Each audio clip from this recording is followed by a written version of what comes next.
You're listening to an episode of the Churchill Storywork Project about Indigenous knowledge of human polar bear coexistence. This is a storywork research project where we explore Indigenous knowledge through storytelling with Inuit, Métis, Dene, and Swampy Cree knowledge holders in Churchill, Manitoba, Canada. In addition to producing academic research about Indigenous community members' knowledge of coexistence, we also created podcasts in the voices of the knowledge holders themselves. We primarily created the podcast by and for the community. However, we hope others learn from and enjoy them as well. My name is KT Miller, and this work was part of my Master's in Interdisciplinary Studies at Royal Roads University. I had the great honor of working with Cree elder Georgina Berg as a co-researcher on this project. We met over a cup of tea, and as they say, the rest is history. The Indigenous Knowledge Keepers of Churchill provided guidance and advice throughout all phases of this research, beginning with research design all the way through the dissemination of results. Knowledge holder and graphic designer Nikia McIver made significant intellectual and graphic contributions to this work, and if you haven't checked out the timeline on our website or in our supplementary material, it is Nikia's artistic and intellectual creation, and it is amazing. I also want to acknowledge and thank my supervisors, Dr. Michael Lickers, who is an Indigenous scholar in residence at Royal Roads University, and importantly suggested I use the Indigenous method of storytelling in this work. And Dr. Dominique Henry, a research scientist with Environment and Climate Change Canada, who provided support and guidance through the technical and emotional journey of this project. We are also very grateful to Polar Bears International and Environment and Climate Change Canada who funded this research. More information about this research can be found at churchillpolarbearcoexistence.com.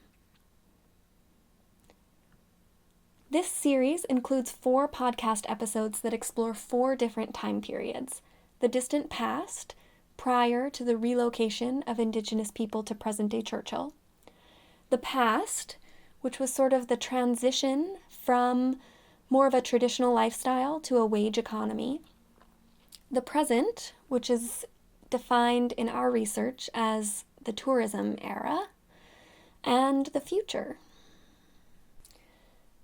In episode 3, we explore the present, defined as 2005 to 2022 for this study. During this time period, most people's knowledge of polar bears came through tourism and land-based activities.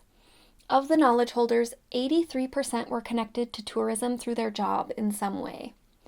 Unlike their parents, children are now told not to play in the rocks along the coastline or walk on a local landmark frequently visited by polar bears known as the Pipeline.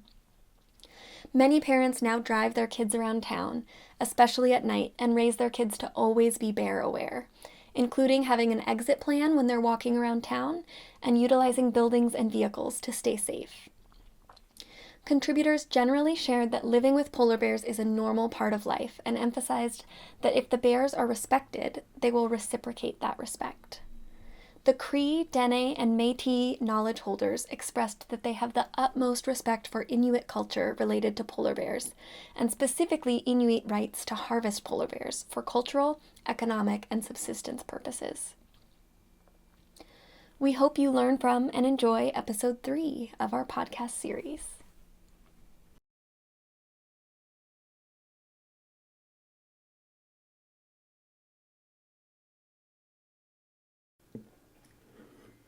And people always ask us, like, why do you live here? Because we run a B&B, and we always talk about bears there, and they always ask us, why do you live here? Well, first of all, it's my home. Our livelihood is here. Like, the bears are part of my livelihood running a B&B. I said, and they were always here before us. Go back 20 years, whatever. As you're younger, I like to go look around, drive around. I don't do this much anymore. You go look for bears in fall time. You're sort of in the way if you go cruising around now because if there's a bear, you got all these new tour operators, and I understand they're trying to satisfy their customers. So I don't do this much in the fall anymore because there's everybody out there, every Tom, Dick, and Harry is out looking for a bear. I tell my people, like, the guests. I tell the guests on the boat, I'm just like, keep your volume a little lower here.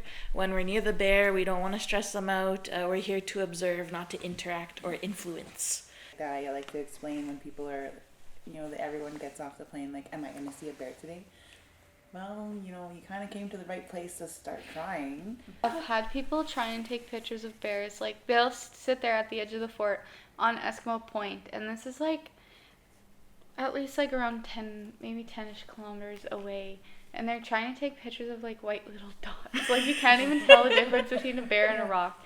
And they'll stand up there like zooming as far as they can go, trying to get a good picture, and they just get so amazed, and it's like looks like literally a white dot. Yeah. And it's crazy, like, for them, that could be a moment they carry on for the rest of their lives. Like, we forget because we live here, but for them, they'll be like, it was amazing, I saw this bear, and it, like, could be something they tell their kids and kids and kids. Yeah. I think, like, a lot of times this day and age, I'm going to say it, some people are just out there for the gram, and they could care less about their surroundings and what the implications of their actions could be, because they're just so gung-ho on getting that perfect picture for their Instagram. Especially, like, how many stories I've heard of people taking out photographers, like, out on the land to take pictures of bears, and when the guide says get in the car, you should get in the car, but some people try and push it. I also had a close encounter, not me, but two tourists in a vehicle at the corner of Polar Bear Alley. Oh, yeah. So I was just turning on Polar Bear Alley, and they had their truck just off that road, not going through Polar Bear Alley, but had it just sitting there. They were both out of their vehicle and taking a picture of a bear coming at them, right? And they were fair ways away, but both vehicle doors were closed. Their tripods were set up on the other side of the truck, and they were snapping away. Then when I went to turn like this, I looked over this way, and there's a bear coming over the road from that little pond or whatever, eh? Like, you don't know in a second. Like, you gotta watch, especially if you don't got a bear monitor with you. So I stopped and I said, get in your vehicle now. There's a bear right here. And by then, he was already on the very front of my bumper, coming around my vehicle. Then I just started. It's like, okay, I need to get that bear away because he's on a mission. Literally just honking on these guys scrambling. Never mind your cameras. Just get in your vehicle, So they got in the vehicle. And then this one, he was a big male too, eh? And I'm thinking the one over there was an adolescent. Because then next thing you know, he came over the road, went right in front of their vehicle, sniffed their tripod or whatever, and then kept going to that other. Next thing you know, they were sparring. But he said, thank you. And I said, if I wasn't here, if I didn't see that bear, I'm sorry, you guys would have been goners. It's like, you always have to be on high alert.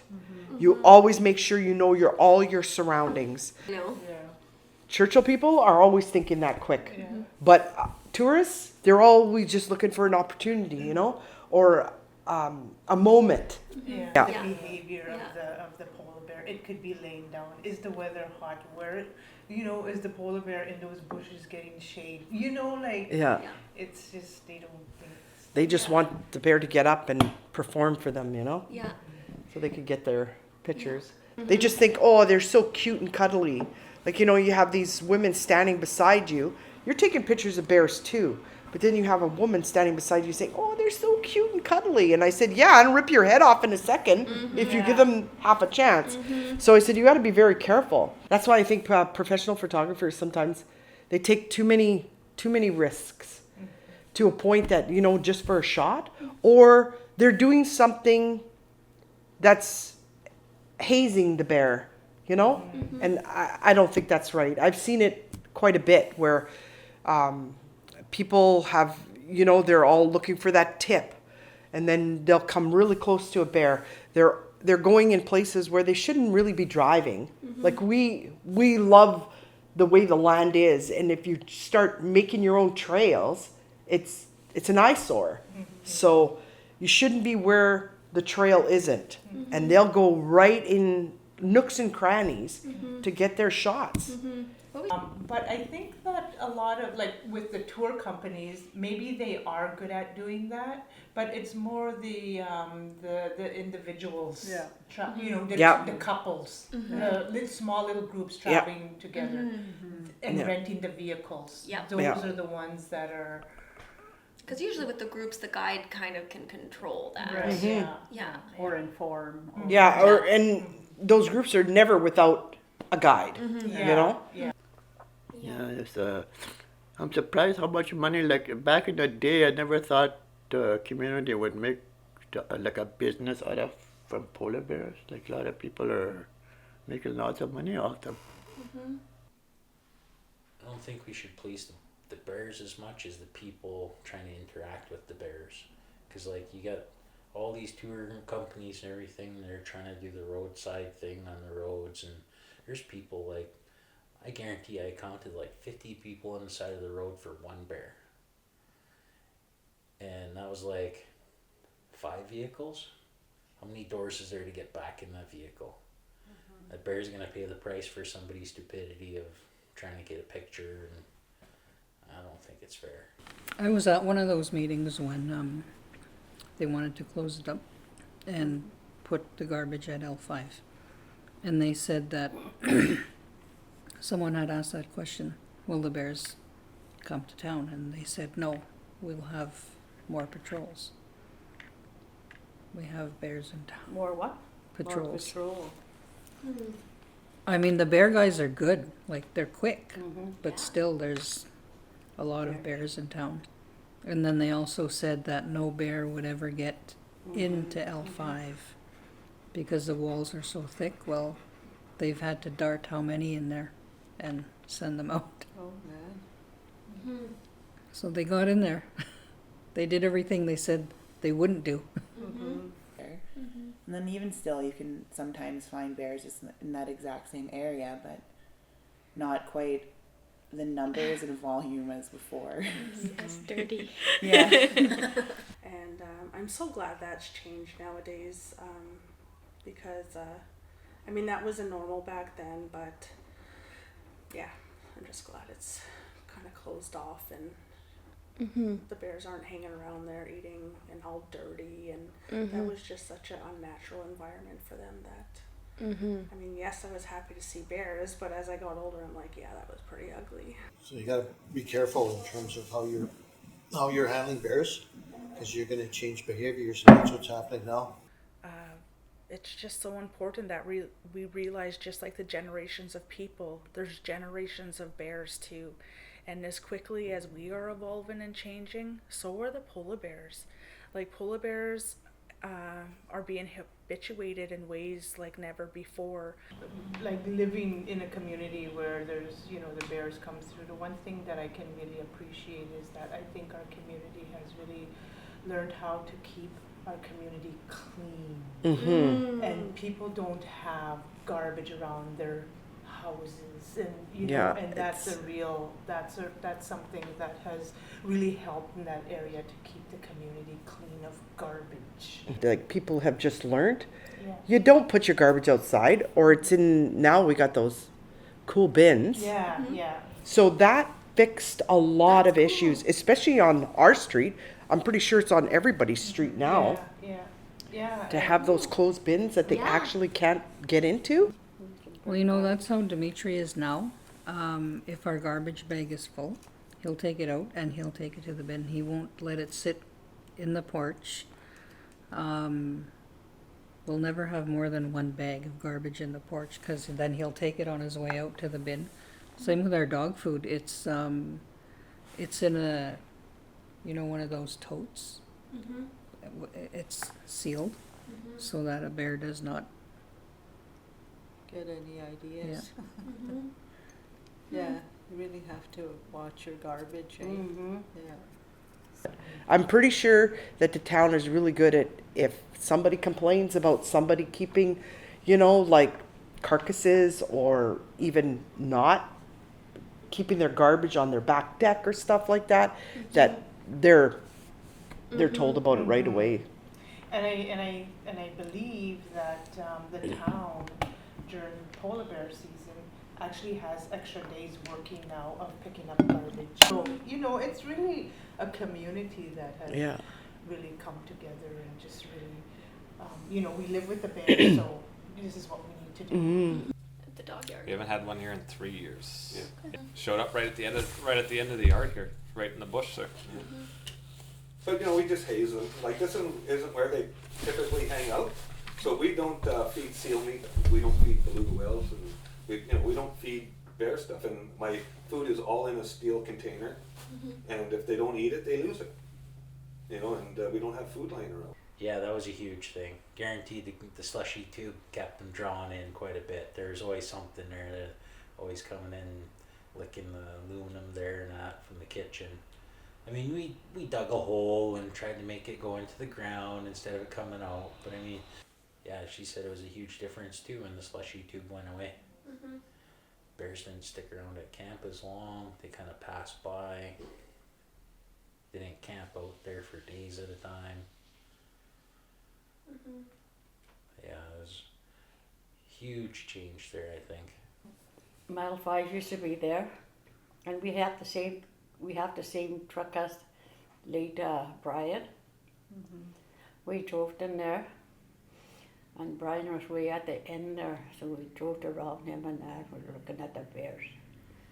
We were coming out as we were driving, the bears were following the truck. Oh, they're following us, I said. That was so scary. And they would get so close, things, look, oh. But then Brian would come driving. Get away, go away. Yell at them that they send them back. Mm-hmm. We were out there one day with our guests, and I didn't usually go because I get too scared when the bear would come too close. I wouldn't usually go, but this one time I went, and the bear comes walking along, and you know how the dogs would run around like this, and that one bear, he goes walking over there and he steps on his chain. And so the dog can't do anything, and then he starts kind of petting him. Yeah, playing with them. Petting his head, but he stepped on that chain until he was done with him. And when he was done with him, he let the chain go and the dog. Well, his relationship with those bears was special, right? The same big bears came back every year. And I remember Brian and I were great friends, and we talked about this at length all the time, but that was his security system from the young bears, right? So he had all those old bears that came there, and he fed them, and they stayed around there, and they kept the young bears away. And I remember that one year that conservation came in and took all those old bears out of there, and then all the young bears moved in and started killing his dogs. So those bears have been seeing Brian for years and years and years, and so they never went and took those old bears again because it was a big controversy at the time. Mm-hmm. So his relationship with those bears was special. I don't know if it should be allowed, but that's what he had with them, right? Yeah. Like some of these people, some of these tourists, when you see conservation, we know to stay back from conservation, but tourists will go drive around them, cut in front of them and park there and get out of their trucks and get their cameras and everything while they're trying to haze a bear. I've seen them trying to move a bear towards Cape Mary and literally film crews and tourists blocking their path to get out. And I have rolled down my window and said, hey, no, don't go behind them. You need to stay back because he needs to be able to come back out of there in a drop of a dime. So, and then they're looking at you like, what? That's like, no, I'm just going to do this, Film crews, I find, are the worst. They don't listen to a lot of direction. And they will literally, chase them. And, working with Jack and Donald, they've talked about that, too, about how, the bears are learning and like how there's always buses out and people who want to go see the bears, so they're becoming desensitized to vehicles just being there, and then they're becoming desensitized to the car horns, and so every single time, or not every, more likely they have to like get out and bear banger than before they could just honk their horn and chase it off. And one time she was barking and we woke up and it was actually at the front of the house. And it was trying to get into the dumpster at the apartment block. And we realized after that it was like an older, like experienced bear, because we'd called Polar Bear Alert. They drove by and that bear hid from Polar Bear Alert. They recognized the truck. They like tucked back into the dark. And then once the truck passed by, they went to go look for it somewhere else. He came out and we called them back. They were like, it's hiding right there. Like, it was right in between the apartments and the dumpster. And it's just cool to see like how smart they are in that way, to like just know, like recognize a vehicle and be able to like make that assumption and associate it with that and hide. And like my mom would just like wag her finger at me and she'd be like, no, you can't walk home on the pipeline. And that one's the scary spot for bears. And Jack and Donald are always parked up on there some mornings. Just call Jack and Donald. Jack and Donald. Jack and Donald. Or you see Jack and Donald, like I was walking one day and Jack had heard something down, like farther down the road, but he like stopped me and he's like, hey, get in, I'll drive into town real quick, and then I gotta go chase this guy out.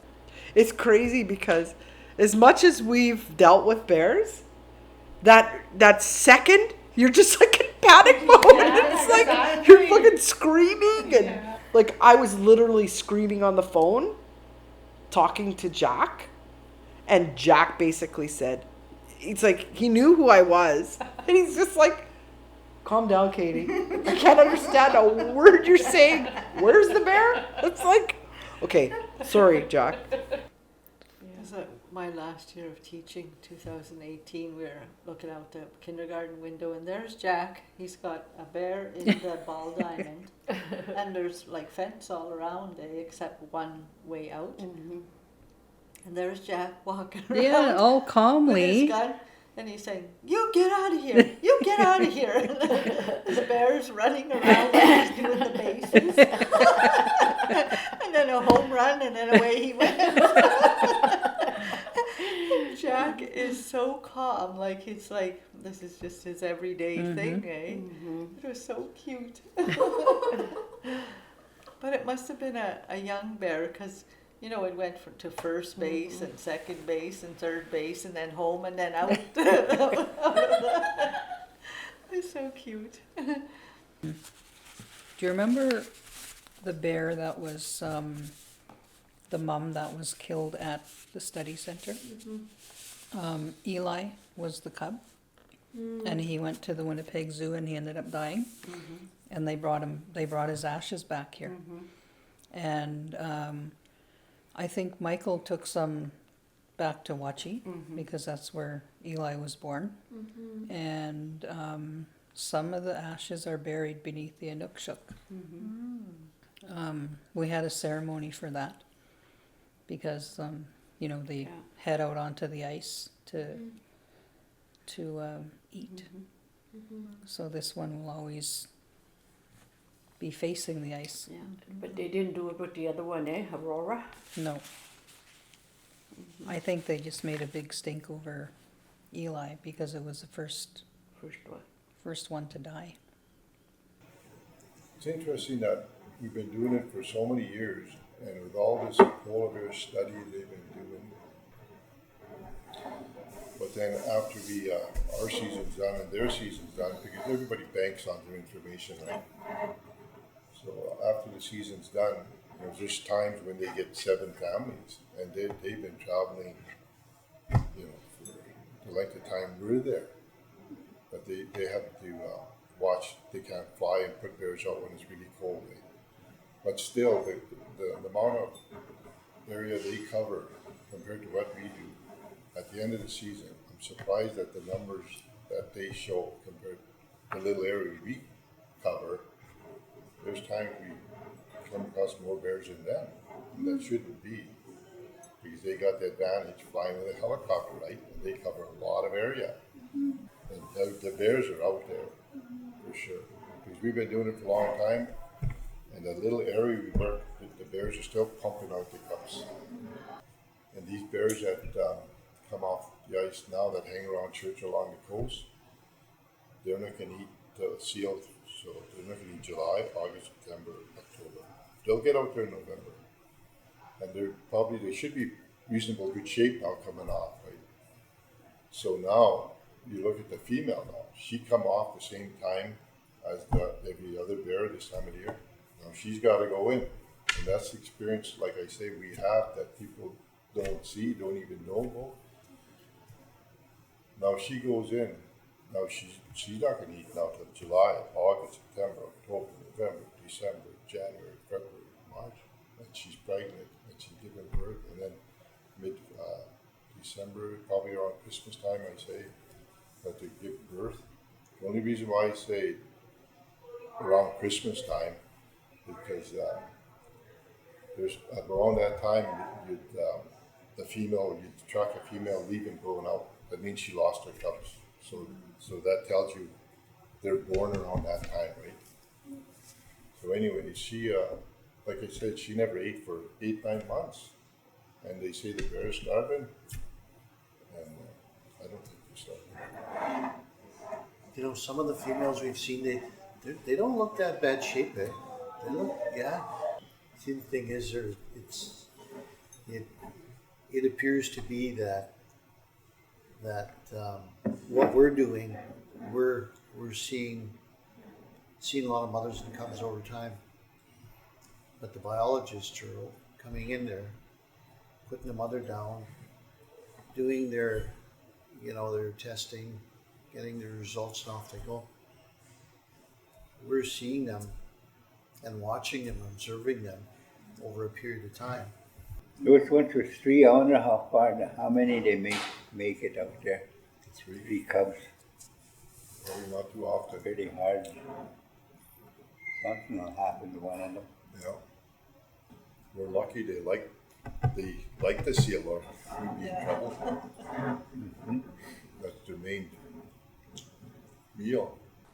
Like when you think about it, like their entire existence relies on them being sneaky. Mm-hmm. There was a time, like a few summers or during that kind of summer period, where we would just kind of go rock jumping on the rocks. But this is where like I learned, that bears find these crevices nice and cool, and they sometimes seek shelter in there just for a nice cool nap on a hot day.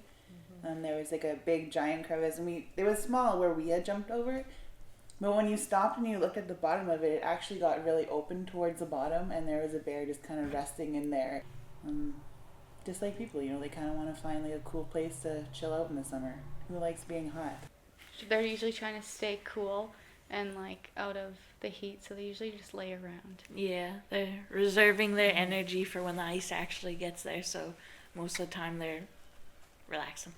But yeah, I just think like the younger guys are a little more curious of like, what the heck is that over there?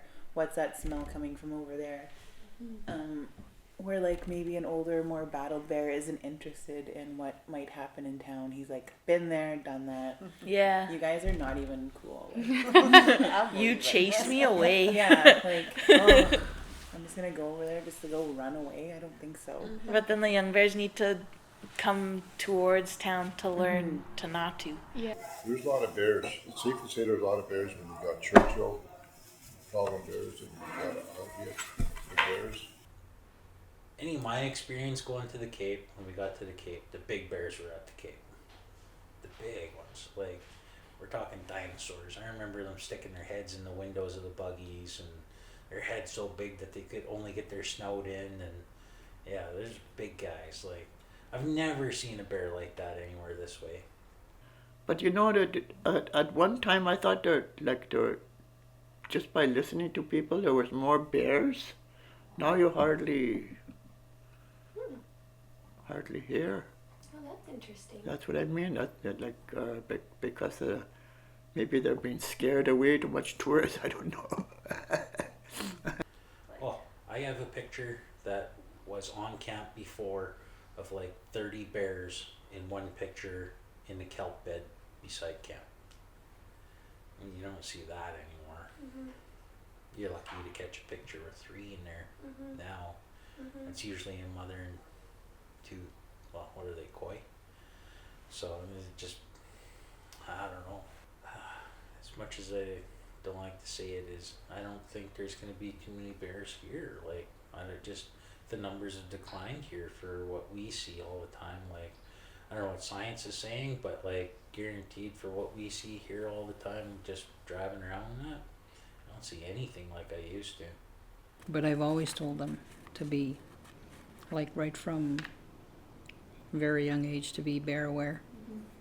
Yeah. Exactly. All you really need is like a little bit of fog and a little bit of dark, and it's perfect like weather for creeping around. And like that's what my mom and my granny always called it, polar bear weather, when it's like you know, dark and maybe it's smoky also from like nearby fires, but there's also fog in the air, and it's just like perfect conditions for a bear to like sneak around undetected. Well, see, the thing is with bear weather too, the people should be hunkering down. That's when the bears are moving, right? They don't want to move when it's like plus 30 when we want to move. Well, most people want to move around and do stuff, but it's the opposite for the bears. They want to start kind of prowling around because it's cooler out and quieter out.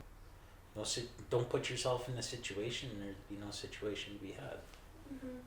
If I go and it's still bear season, I take a gun. Okay. But if it's after like end of November and the bay is frozen, I don't carry a gun. Okay.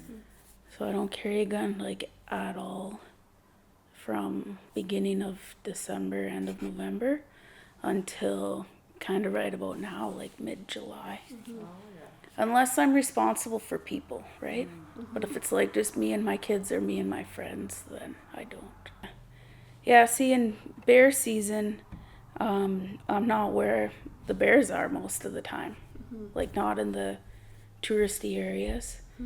Like I'm out at Goose Creek walking, and in bear season I'll carry a gun.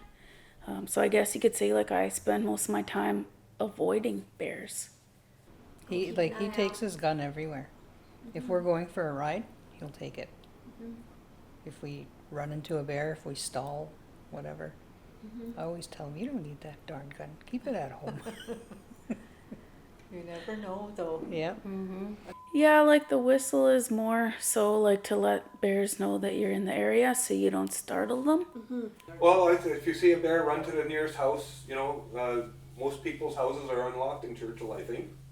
I know that mine always was, and I never locked my vehicle. Don't play on the rocks. Don't play on the rocks. When you're biking home, and if it's dark outside, check every alley. Yeah. Every opening. Get home as quick as you can. Yeah. Yeah. Don't go anywhere. Don't be stupid. Yeah. Yeah. You play stupid games, you win stupid prizes. Right? That's right. Well, you know, like even me, like I raised him to be bear aware.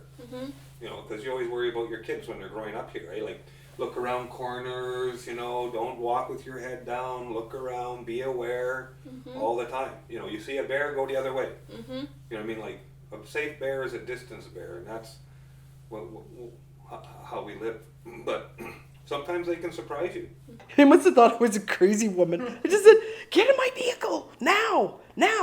I said, there's a bear right, or first of all, I didn't say bear. I just said, get in my vehicle now. And he's like looking at me like, why? And then I said, there's a bear. And as soon as I said bear, they were like jumping over each other to get in my vehicle.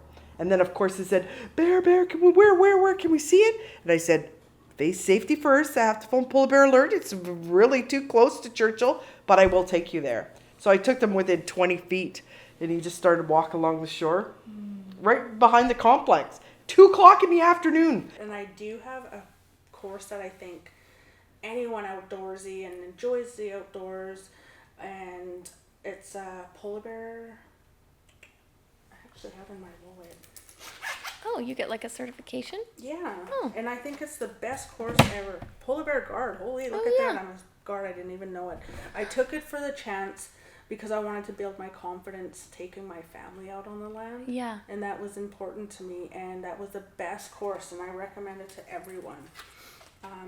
Because they talked a lot polar bear behavior. Yeah. And then also they talked about, like, polar bear guard's not like taking down the bear as soon as you've seen it. A bear guard is like taking your people to safety and respecting that bear, letting it do its thing, you know. Mm-hmm. Usually a bear just wants to go from one end to the other. When I go out with my dad, hunting, like I was talking about like the young male bear, but during that same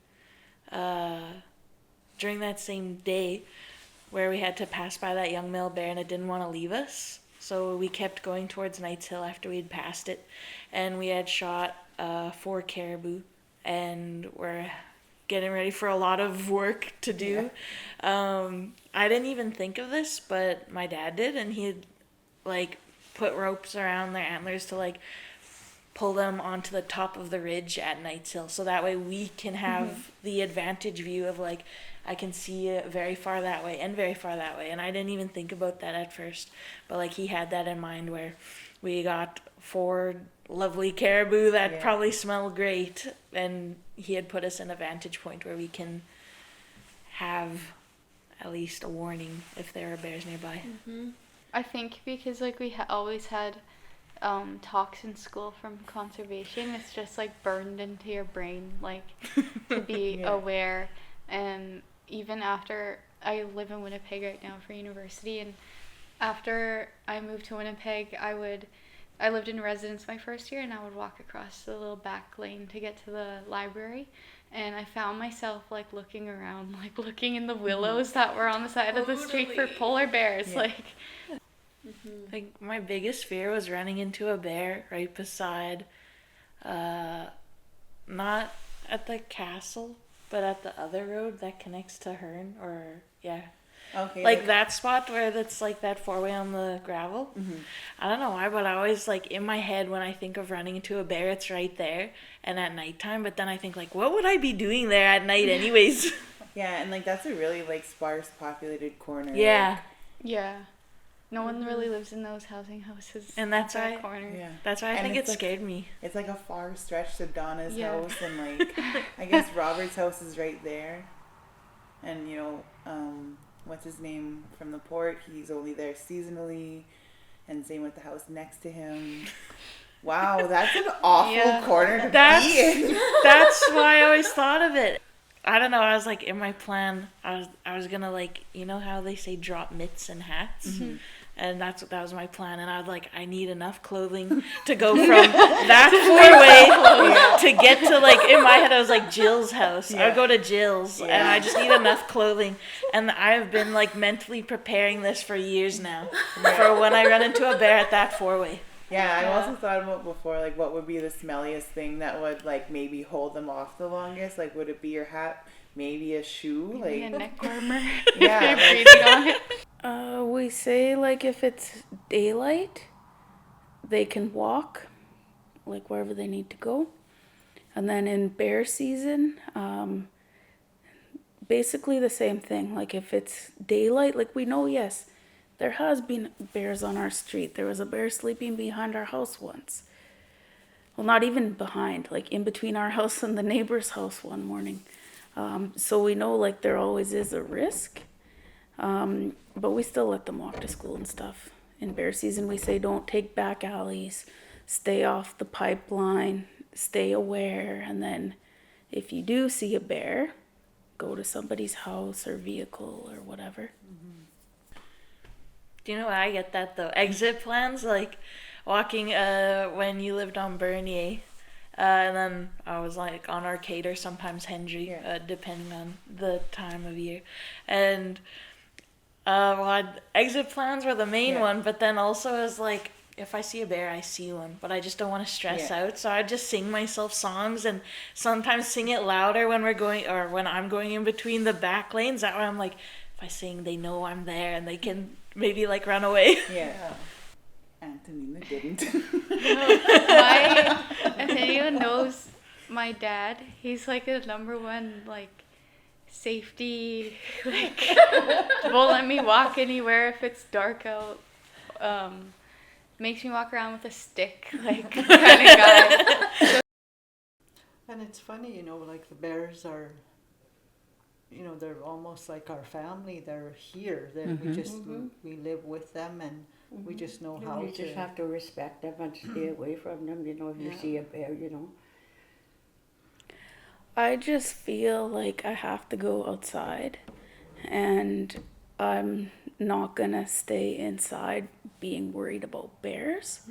And I feel like there are times when it's more dangerous to have a firearm around. Like sometimes the firearm risk is greater than the bear risk. And when the bay is frozen, like I do know that you could see a bear any time of the year. But I'm chancing it basically. I just kind of find them more of a nuisance than anything now. Just so many years with them, trying to work around them, and like I said, if you give them the wide berth and that, usually you're pretty good. It hasn't failed me yet. I'm still here, so. There was one time after I moved into apartment, my car was parked like across the parking lot from my door, and I stopped at like A&W or something on the way home, and I had my food with me. I was like, maybe I shouldn't walk outside with food right now because it's dark out. And then I was like, I'm not in Churchill. And anyways, I still grabbed my food and bolted across to my door.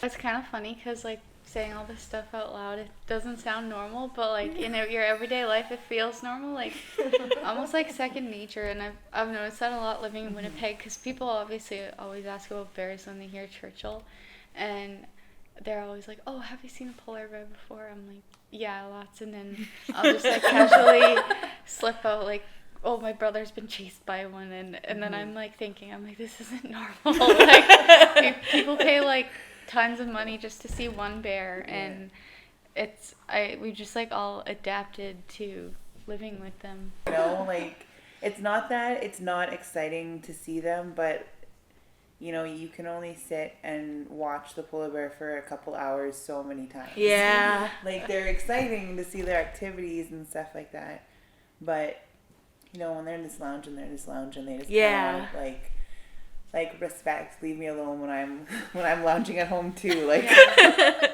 we're right smack dab on this like little peninsula, like right at the little inlet there, and you have seals and whales along our beach that we swim in when it's plus 30. Like that's just the way it is, and there's safe ways of doing it. So the young girls pointed out to us that we have this built in us, and we don't even notice it. We don't even know that it's not normal to, because the first time I went to BC, we went to Parkville, and there's a huge beach there, and what is the first thing I do? I look this way for a bear. I look this way for a bear. And he's like, whenever I'm out on the land, they don't bother me. They don't get into my cooler and into my tent and all that stuff. So it just seemed like he really respected the bears, and then because he respected them, they respected him back. With my Inuit friends, they said you should never say anything bad about bears, because then you'll have problems with the bears. And don't say anything outside, because the bears will hear it. And if somebody killed a bear, it's because they did it with respect. And if they didn't respect the bear and they went out for a bear hunt, they would never be successful hunting. So it was like a mutual respect kind of thing. And the bears, I heard them say that if the bear didn't think that hunter was a good hunter and didn't respect it, the bear would let itself get killed, you know what I mean? And it wouldn't kind of give itself to anybody. It had to be a respected hunter. That's very cool. I don't know if I made sense explaining that. I find that really amazing that As long as the bear knows you're not bothering him, he won't bother you. Mm-hmm. Which is like that total respect, between animal and human. One, yeah, just going back now and so many bears. But then why wouldn't there be? You live right with them, like, you know. Yeah. It's like, yeah, you don't realize until, Yeah. you know, especially we see how many bears, thousands of bears in our time, in our lifetime. It's just always been a part of my life. It's just, you know, it's just like when you talk to people up here about the Northern Lights, it's just something that I was so used to that, you know, with the polar bears and the belugas and everything. It's just when you grow up here, it's just, it's what you know, right? To be honest, I've been here, be 60 years this February coming up, and I've never killed a polar bear. You know, I've just hazed them away. I've come close a few times, don't get me wrong, but I always give them the chance, right? A good analogy of that is like people from New York City and that, and they go, oh, you grew up here, how did you stay safe, like, or whatever, and I said, well, it's because it's our culture. We're raised from this big to adulthood about our how we live around here. I said, if I went to New York City, I'd be in trouble. You know where to go and where not to go, and you know all the rules to living in New York City that you teach your kids. Well, it's the same way with us here in Churchill. It's not like it's an formal education kind of thing. It's just a way of life. We're under truth. I can't say how we live, you know. It's they were probably here way before us, you know, and it's just them that maybe it's what this town's been here for 300 yeah, years. yeah, so yeah. They've been here longer. They've probably been here longer, yeah.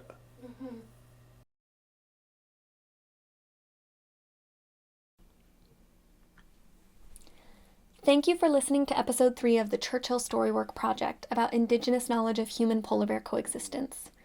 In episode 4, we will hear visions for human-polar bear coexistence into the future. Our thanks to the Indigenous knowledge keepers of Churchill who co-created, provided guidance, and contributed throughout this research. Florence Hamilton, Patricia Candrian, Catherine DeMules, and Georgina Oman. This work would not have been possible without the blessing and contributions of additional knowledge holders and elders in the community. Nikki Clace, Dave Daly, Wyatt Daly, Brian Gulick, Jill Larkin, Antonina Candrian, Heather Spence Patello, Michael Spence, Morris Spence, Solly Norman Spence, Leroy Whitmore, and Eva Yassi. Our thanks to the entire community of Churchill for the support of and engagement with this project. Fundamental direction during the initiation of this research was provided by Jeff York, Evan Richardson, and Helen McEwen. Our gratitude to the Polar Bears International team for providing significant logistical and technical support. Once again, my name is KT Miller, and this research was part of my Master's in Interdisciplinary Studies at Royal Roads University. I am so deeply grateful to the many people that made this project possible. Our co-authors on this project include Georgina Berg, the Indigenous Knowledge Keepers of Churchill, Nikia McIver, Dr. Michael Lickers, an Indigenous Scholar in Residence at Royal Roads University, and Dr. Dominique Henry, a research scientist at Environment and Climate Change Canada. A big thank you to Polar Bears International and Environment and Climate Change Canada for funding this work. More information about this research can be found at churchillpolarbearcoexistence.com.